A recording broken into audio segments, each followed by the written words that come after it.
Hi, everybody. Welcome. You are listening to the Boss Body Podcast. I'm Sarah Haas, and I am so honored that you're here today. I know that a lot of my listeners are in that midlife, perimenopause, and menopause and beyond phase. And I love having conversations around this because I don't feel like it's talked about enough. And yet, 50% of the world population goes through it. And I have an amazing guest on today. She is Jenn Pike. She's a medical exercise specialist, a functionally integrative diagnostic nutritionist, and she specializes in women's health and hormones. She's also the best-selling author of three books, including The Simplicity Project, The Simplicity Kitchen, The Simplicity Body, and she's on the advisory board for Strong Fitness Magazine, and she's also the host of the Simplicity Sessions podcast, which is ranked in the top 1% of podcasts in the world. So she is absolutely an expert on dealing with all of the different parts and pieces of this phase of life, including the physical, the mental, the spiritual, and the emotional. And she's here to talk all things menopause. Jenn, thank you for being here. I am thrilled to have you.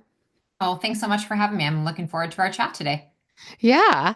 So I wanted to start out talking about the elephant in the room, which is whenever you hear the word menopause, everybody kind of freezes up and you kind of think, oh, it means you're going through the change, you're on the downhill slope, and men don't know what to do with that word, and women are embarrassed or don't want to talk about it.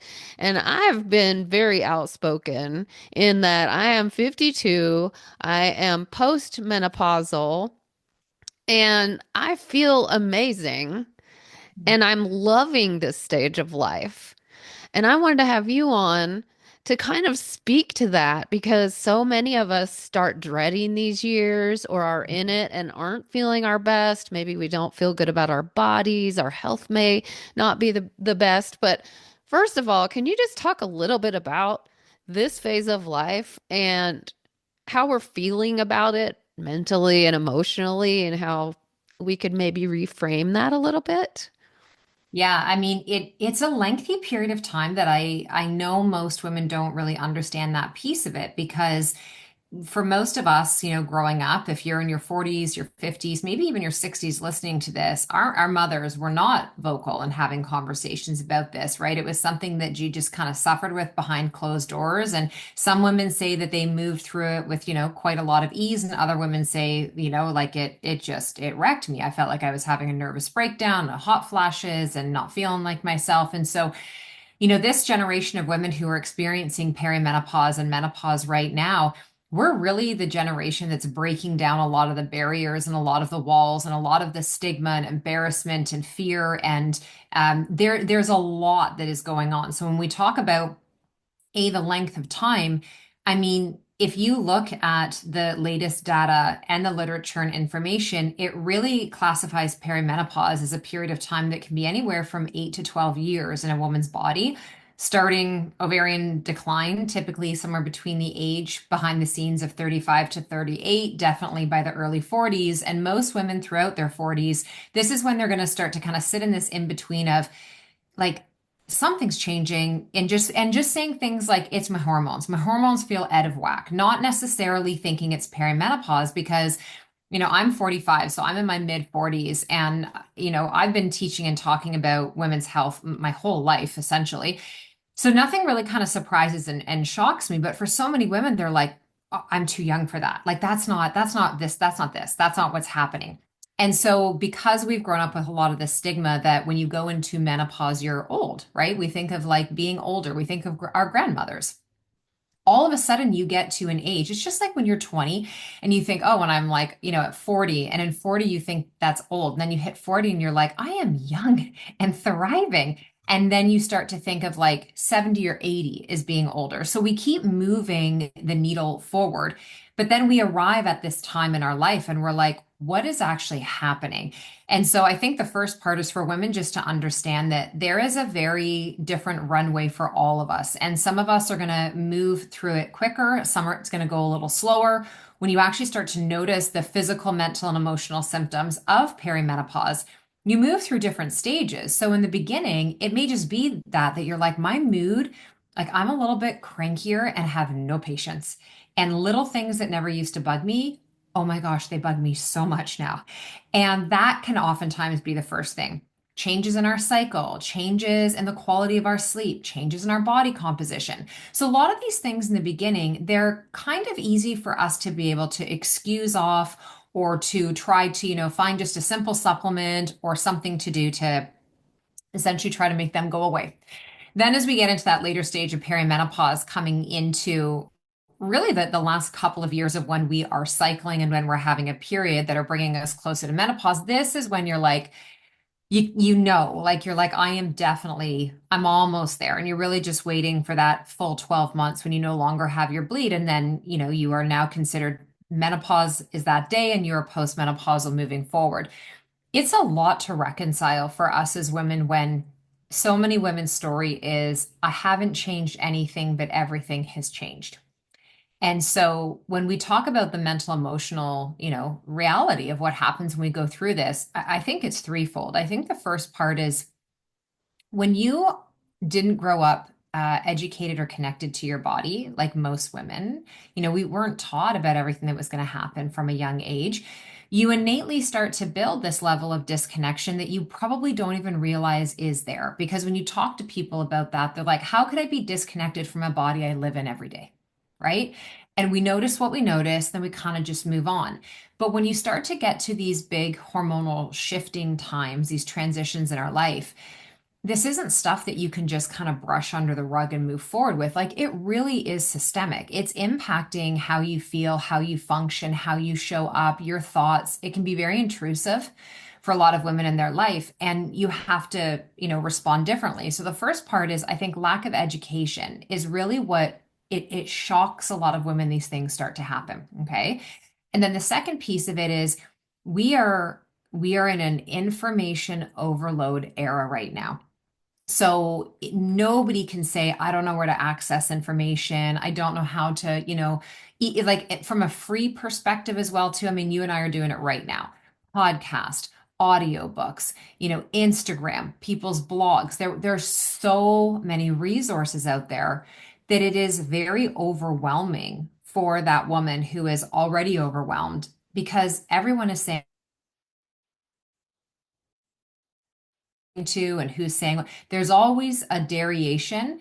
And so women are really just like trying to follow a set of rules that don't really exist. So they're overwhelmed and trying to DIY a whole bunch of different things for short periods of time and feeling like nothing is working.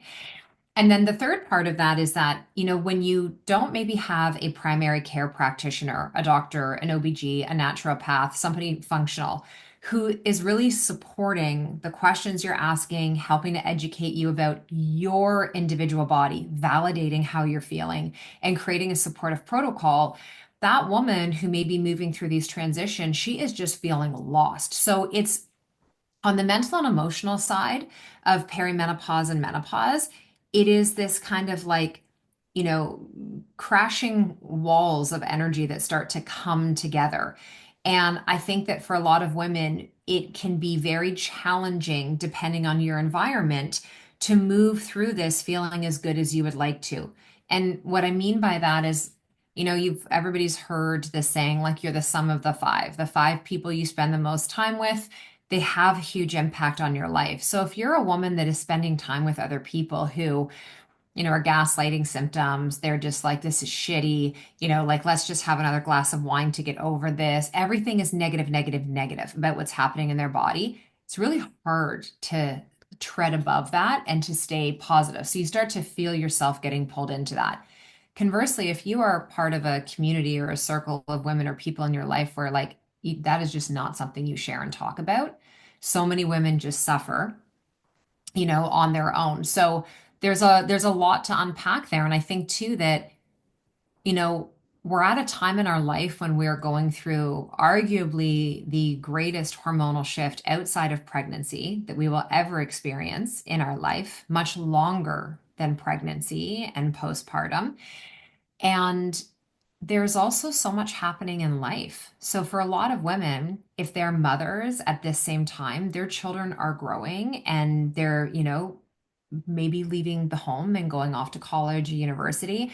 Their parents are aging. Maybe their marriage dynamics are changing. Their energy and their resiliency, their capacity may not be the same. So there's a lot of different factors. And where I sometimes get frustrated is that we keep making the conversation around estrogen and progesterone, and we keep talking about the sex hormones, but we're not talking about the systemic impact that's going on, not just physically, but like the woman's life as a whole and how that's impacting her. That's so true what you say about, I liked the way you put it, crashing walls of energy. I can so relate to that because you are feeling all these things, these physical symptoms, these, emotional symptoms, like you said, maybe, irritable and just not feeling your best or feeling tired. And I remember going through all that and reaching out to help from my OBGYN and him saying, "Yep, that just comes with aging, and there's no magic pill. I wish there was." And what my wife does is she takes an anti-anxiety pill, and we call it her chill pill. And then she goes off and takes a little rest. And then when she comes out, she feels better. So we're not getting support, we're not getting help. And then we're trying to search for the information, but like you said, it's overload. There's so many things. There's so much stimuli coming at us. And plus, on top of all that, I have two kids in college. I'm an empty nester this year for the first time. And I'm also divorced 10 years now. So that was happening all during those perimenopausal years. And I know a lot of women, they're changing careers or retiring or caring for aging parents and doing so many things.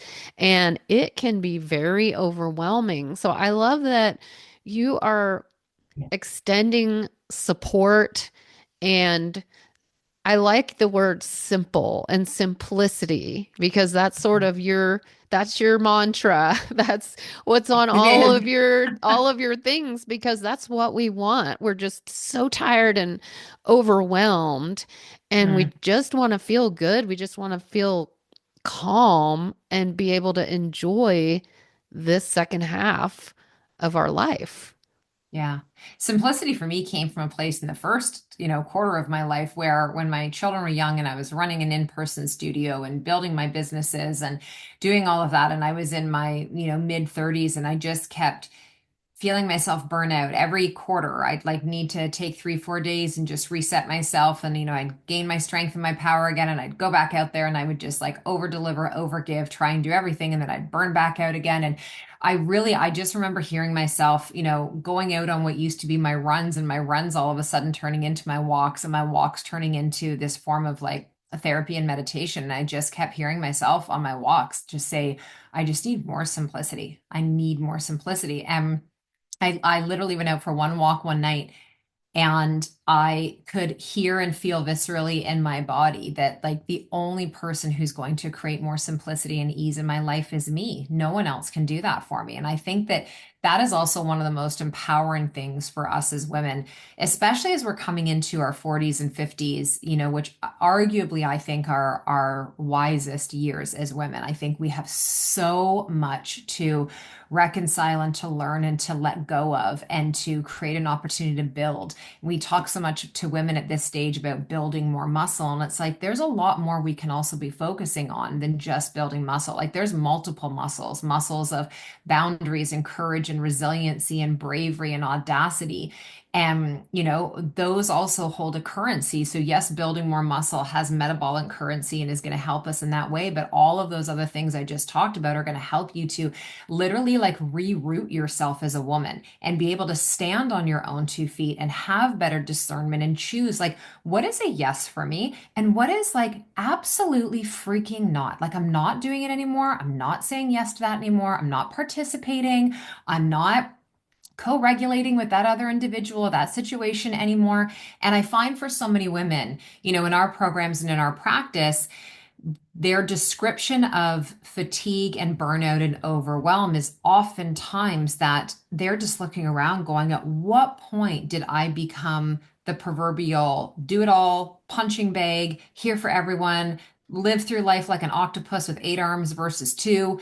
And just, this is like oftentimes the big awakening for them is realizing I'm frustrated at my life, but I have co-participated in creating this life. And so therefore, if I want something different and I want to feel better in this body that's changing, I'm going to have to be the one to make these changes. And it's a very empowering time. And also, I think it's so important to note that I have sat in space with so many women where they've got to first grieve that. And there's a lot of grieving we don't let ourselves do as women, like grieving our children getting older. Like my oldest is, out of school now. My youngest has like 3 semesters left, and I am just like, oh my God, where are they go? And I keep saying to my husband, like, get ready to move because wherever they go, I'm going. And he's like, we cannot just follow them around the world. I'm like, watch me. But it is this, it's grieving your relationship with your kids changing. It's grieving that in many ways, taking care of aging parents and supporting them is like all of a sudden the roles have reversed now. It's grieving maybe just relationships that have just run their course. Like I have, girlfriends and women in my life who I still love deeply, but the friendship has just run its course at a certain time in life. It's also grieving a body that maybe you feel like always listened and always behaved and always responded to what you tried to do. And now she's like, no, I'm gonna sit this one out. We need a different approach. And so it's very multifaceted in everything that we experience. Yeah, I'm a big believer in that your body is always talking to you. It's Mhm. always sending you messages. And I truly think that is one of the reasons that we go through these physical symptoms in menopause and also just the irritability and the I've had it, I can't do this anymore, because Mhm. that will prompt changes. Like you said, learning to set boundaries, not letting people walk all over you, not saying yes to everything, not being in relationships that aren't serving you, and maybe a job that you don't like, saying, Mhm. no, okay, my body has had it, my brain has had it, my patience is done. And Mhm. that almost like gives you that shove, that little push that you need. And I think that in the end, that's a blessing. A Sometimes 100%. pain is a blessing because it drives changes. And like you said, a big awakening. Yeah, That's what and it's happens. unfortunate that the way we're hardwired as humans is that joy doesn't get your attention the same way that discomfort does. It's really unfortunate. And, so many people will share stories of like, I hit a brick wall, or, it was like the final line in the sand. And somebody else will all go, will say something like, why do you have to hit the brick wall though? Like, why do you have to get to that? And it's like, it's a super great question. And we are just, we've also been taught that we're so resilient. And for many years, I have very much been triggered and irritated by the hashtag you can do hard things, because I don't know any women at this time in their life who aren't doing multiple hard things. And for me, the last message they need to hear is the reinforcement of that. And I think it's like you can choose your hard. I think it's, you can choose where you show up and things are challenging in that, but to constantly move through life with this mantra that every single time something challenging happens, it's like we then start to disassociate ourselves from that ability to choose. Like, yes, this is hard, but I am going to choose it because I want to move through on the other side versus everything feels hard and I feel like I have no choice. Like, I just have to buck up as a woman, and I think we've seen this in the last few years, which has been incredible to witness the rise of the feminine, the rise of female leadership at the same time that there's the rise of all the menopause and perimenopause talk. And in some ways, we've seen women become a little bit more masculinized, which is not awesome. And if a woman is feeling overwhelmed and burned out, trying to match it with bro energy and being in that masculine androgynous all the time probably won't serve you. And if it does, it'll be for a period of time. And then you've got where the pendulum swings so far to the other side, where it's like maybe we're hearing the message that we just need to rest more. And I just say for women, it's like give yourself permission for you to choose. Like I have been in seasons in my life where that type of like grit energy and pushing felt good. And then there was rest on the other side of it. Then I've been at other times in my life where I'm like, I'm just going to walk and drink tea and like lie on the ground. And that has felt really beautiful. And now I'm at a stage in my life where I'm very aware and in tune with what's happening to my body in perimenopause. And I really just follow her lead. So I live life a lot more cyclically now. And there are some days when I just have all this energy and I really want to build and I want to create and I want to innovate. And I do that. And then I have other days where my body is like, sit your butt back down, make a matcha, and like, just be bored. And I'm like, okay, that sounds fabulous. So I think it's also like we have to really learn how to give ourselves the permission slip instead of waiting for someone else to do it. I think that's really important because a lot of us have sort of followed that masculine model because we saw the men being successful and being the CEOs and the leaders and making money.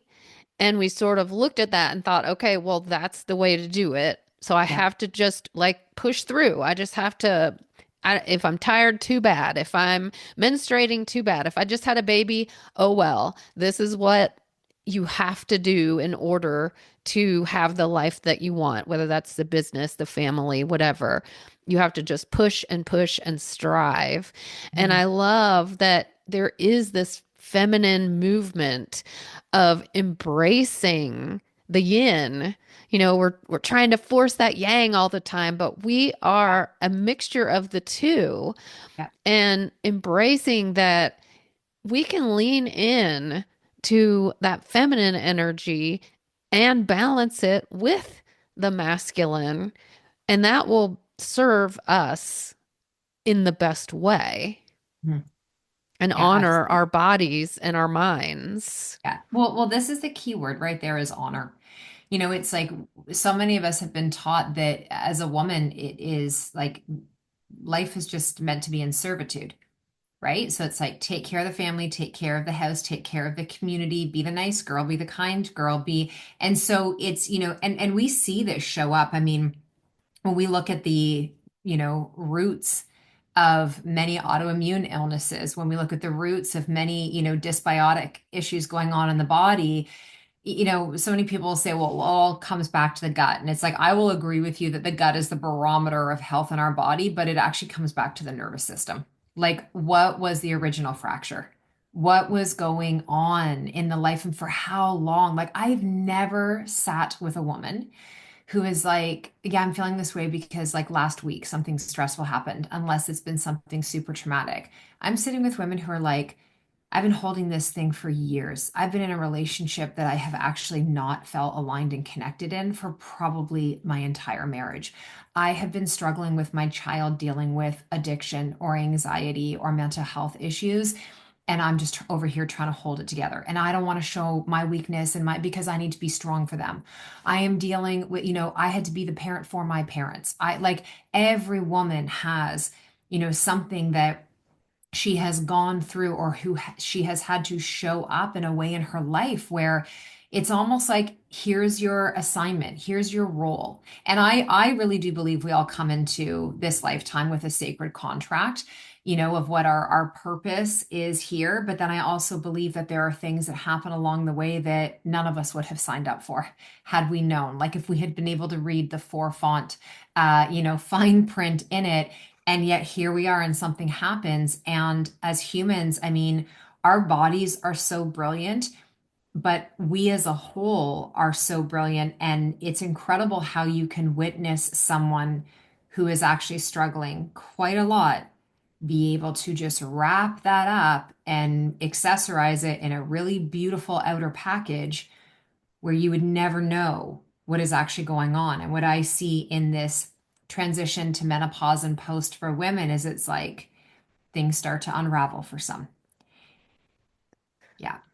Yeah, it's almost like the shit you've been putting up with for your whole life, menopause happens and those barriers sort of break down. You don't Yeah. have the patience to deal with it anymore.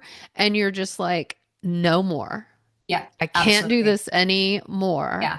Which I think is a gift, to be honest. I think it is one of the most incredible gifts because when we are put in a position where we are ultimately sometimes forced to be really honest with ourselves, like that is when you get to choose the latter part of your life. And for most of us, we're going to live the final third, years of our life in a postmenopausal state. I want them to be the best, and so it's interesting coming from my background and working in an industry where so much was rooted in like data and literature and science and formulas and metrics. The older that I have gotten, I don't care at all about those things anymore. I care about the woman who's sitting in front of me. I care about her stories. I care about how she actually wants to feel moving forward. And that's a very different approach than when we are trying to control and keep everything and fit everything in a tidy box. I think it's like if you can actually just let a woman be as free and wild and audacious and uncumbered at this time in her life, that level of freedom that she now gets to transition into the second half of her life, I think is priceless. I think that this discussion and the work that you do and the work that I do is so important because I know there are a lot of women out there who have lived a certain way their whole life. And they Mhm. think this is just how I am, and this is just how life is. And they will continue to do that all through menopause and through the rest of their lives. Their Yeah, physical health will probably decline, their mental health will certainly decline. And I am so happy that we're having this conversation to just let women know you don't have to do that. yeah, This is your life. This is your time. And your body, these symptoms are calling your attention mhm, to putting yourself first, to yeah, creating self care, to only doing things that you like and enjoy and having the relationships you like and the home and the job and etc. yeah, So I just think that you have put it in such an amazing way, in a way that gives us permission to start doing that. So if yeah, there's a woman listening mm, who is just sort of on the tip of discovery, who is just sort of thinking, is this really, what the rest is going to look like? Do I really have to subject myself to this? And, is this just my lot in life? How would you tell them to get started, to start making a change? Well, you said it probably about 10 minutes ago, which is you actually have to pay attention to your body. So I always say to women, believe your body the first time she talks to you. We live in a time where it's very easy for us to complain and point fingers at everyone else we feel like who is dismissing us. And to be honest, the person I see dismissing ourselves the most is us. So I think the most important step is stop dismissing yourself. Believe yourself. When your body starts to feel like there is something that is out of equilibrium, start to take note of this. And literally, maybe that means you journal about it, but you don't brush it under the rug. And, you paying attention to what's going on in your body you're starting to form your own personal data and information. So then when you do go and work with somebody to get any level of support, whether it's on the physical and it's HRT, whether it's on the mental or it's on the emotional, the lifestyle piece, you are the most informed person about what is going on in your body instead of putting yourself in a position where you are waiting to be told what to do. If you as the woman go in empowered and educated and connected to your body, you have the opportunity to enter into a relationship with a practitioner where number one, you will be taught, not told, and you will actually be a participant in your own health and your body. And 10 out of 10 times, I see women get much better results than if they just go in and are waiting to be told. You know more about your own body right now than you're probably giving yourself credit for. So allow yourself to dive in there. I could not agree more. And one of the things that struck me when you were speaking is that someone once told me when you go to, say, a doctor and they say there's nothing more that can be done, Mm, what that really means is there's nothing more that I can do. I yes, don't have any more tools to help you. I don't have the knowledge or whatever, the resources. That doesn't mean for you that there is nothing, because there is exactly. always something. Yeah. And you have to advocate for yourself and you have to keep looking. Find that practitioner who really listens and who has done their research and knows how to help you. And I also love that you said, just start listening to your body. That's a perfect place to start because I think so many of us have become so disconnected from Mhm. our own bodies because we've been pushing and hustling and working and ignoring hunger, ignoring thirst, ignoring being tired, ignoring pain, and pushing through. And the best thing we can do is tune back in and Mhm. start listening. 100%. I agree with you. Yeah. Wow, that is amazing. I want to thank you so, so much for coming on today. And I want to let you all know that if you would love to learn more about Jen, she actually has a free perimenopause support guide, and it comes with a video where she walks you through how to know if you're going through perimenopause and how to start supporting yourself through that. I'm going to give you the link to her website and her free guide and all of those things in the show notes. And Jen, I want to thank you so much for being on today. Well, thanks so much for having me. I really enjoyed this conversation. Absolutely. And thank you all for listening. I love having guests who inspire us and who can change our perspective and flip our mindset and give us new ideas and new ways of caring for and loving ourselves. So thank you so much. And I will see you next time.